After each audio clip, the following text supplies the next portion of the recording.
নমস্কার। আজকের এই তথ্য বিশ্লেষণে স্বাগত। বাংলার বুকে ঘনিয়ে আসা ছায়া আক্ষরিক অর্থেই এক রাজনৈতিক রহস্য। আজ কোনো নির্দিষ্ট রাজনৈতিক পক্ষ না নিয়ে একেবারে সোর্স মেটেরিয়াল থেকে পাওয়া তথ্যের ভিত্তিতে এই রহস্যের গভীরে যাওয়ার চেষ্টা করা হবে। চলুন একজন নিরপেক্ষ গোয়েন্দার মতো এই ঘটনাপ্রবাহগুলো খতিয়ে দেখি আর বোঝার চেষ্টা করি যে পর্দার আড়ালে আসলে ঠিক কী চলছে। আমাদের প্রথম পর্ব মধ্যরাতের গোপন বৈঠক বা বলতে পারেন শুরুর ঘটনা। আচ্ছা, চলুন একেবারে টাইমলাইন ধরে এগোনো যাক। রাত তখন প্রায় ১টা। কলকাতার রাস্তাঘাট ধীরে ধীরে একদম ফাঁকা হয়ে যাচ্ছে, কিন্তু শহরের এক অভিজাত এলাকায় কড়া নিরাপত্তার ঘেরাটোপে চলছে এক গোপন বৈঠক। তারপর সকাল হতেই রাজনৈতিক মহলে তীব্র জল্পনা শুরু হয়ে গেল, আর বেলা একটু গড়াতেই সোশ্যাল মিডিয়ায় একেবারে ভাইরাল হতে থাকলো নানা দাবি। কেউ বলছে বড় কোনো রাজনৈতিক জোট তৈরি হচ্ছে, আবার কেউ বলছে বাংলার রাজনীতিতে নাকি সবচেয়ে বড় বিস্ফোরণটা আসতে চলেছে। মানে ভাবলে অবাক হতে হয়, রাতের অন্ধকারের মাত্র একটা গোপন বৈঠক কিভাবে এত দ্রুত পুরো রাজ্যের জল্পনাকে উস্কে দিল। এর পরের পর্ব সূত্র খুঁজছি, অস্বাভাবিকতার খোঁজ। হাতে আসা সূত্রগুলো একবার দ্রুত মিলিয়ে দেখা যাক। ১.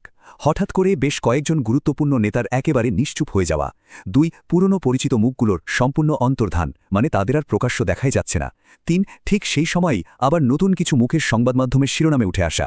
৪. গভীর রাতে একাধিক রহস্যময় গাড়ির যাতায়াত। আর ৫. তড়িঘড়ি এবং অতি গোপনে দিল্লি সফর। একটু খেয়াল করলেই বোঝা যাবে এগুলো নিছক কোনো কাকতালীয় ঘটনা নয়, এগুলো এক একটা বড় সূত্র যা স্পষ্ট ইঙ্গিত দিচ্ছে যে ভেতরে ভেতরে বিশাল কোনো প্রস্তুতি চলছে। তৃতীয় পর্ব, অন্ধকারে দাবার চাল, অর্থাৎ রাজনীতির এই পরিবর্তনগুলো বোঝা। সোর্স মেটেরিয়াল থেকে পাওয়া তথ্য অনুযায়ী এখনকার পরিস্থিতিটা ঠিক যেন অন্ধকারে দাবা খেলার মতো। বাংলা রাজনীতিতে এই মুহূর্তে কেউই যেন কাউকে পুরোপুরি বিশ্বাস করতে পারছে না। বিষয়টা এমন দাঁড়িয়েছে যে একদিকে যেমন দীর্ঘদিনের রাজনৈতিক বন্ধু হঠাৎ করে কট্টর প্রতিপক্ষ হয়ে যাচ্ছে, আবার ঠিক উল্টো দিকে পুরনো প্রতিপক্ষ হঠাৎ করেই কাছের মানুষ হয়ে উঠছে।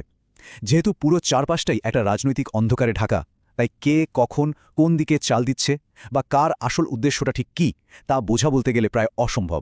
এইসবের মাঝে আমাদের পরের পর্ব বিভ্রান্ত ভোটার, রাস্তার সাধারণ চিত্র।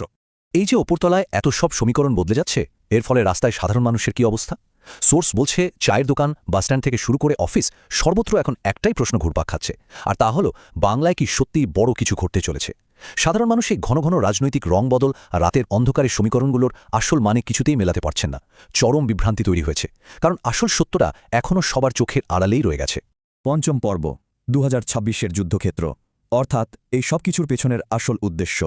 এই পুরো রাজনৈতিক দাবার চালের পিছনে দুটো মূল দিক রয়েছে। প্রথম ধাপে থাকছে সরাসরি ক্ষমতার লড়াই। রাস্তায় বিশাল বিশাল জনসভা, পাল্টা শক্তি প্রদর্শন আর সোশ্যাল মিডিয়ায় দিনভর চলতে থাকা ট্রেন্ডিং হ্যাশট্যাগ যুদ্ধ। কিন্তু এগুলো আসলে বাইরের আবরণ মাত্র। আসল খেলাটা চলছে দ্বিতীয় ধাপে, মানুষের আবেগ নিয়ে। বিশ্লেষকদের মতে আগামী দিনে শুধু ভোট নয়, মানুষের আবেগই হতে চলেছে সবচেয়ে বড় অস্ত্র। আসলে এই বাইরের কোলাহল আর শক্তির আস্ফালনগুলোকে খুব সুকৌশলে ব্যবহার করা হচ্ছে, যাতে ভিতরের গোপন ছকগুলো সবার নজরে এড়িয়ে যায়। আর ঠিক এই কারণে যত দিন যাচ্ছে রহস্য যেন আরও ঘনীভূত হচ্ছে। মানুষের মুখে মুখে এখন অনেক রকম তত্ত্ব ঘুরছে, যেমন শেষ মুহূর্তে কি বড় কোনো দলবদলের পালা দেখা যাবে, নাকি গোপনে তৈরি হচ্ছে সম্পূর্ণ নতুন কোনো রাজনৈতিক সমীকরণ, নাকি সোর্স যেমনটা ইঙ্গিত দিচ্ছে সামনে যা দেখা যাচ্ছে আসল সত্যিটা তার থেকেও অনেক বেশি ভয়ঙ্কর।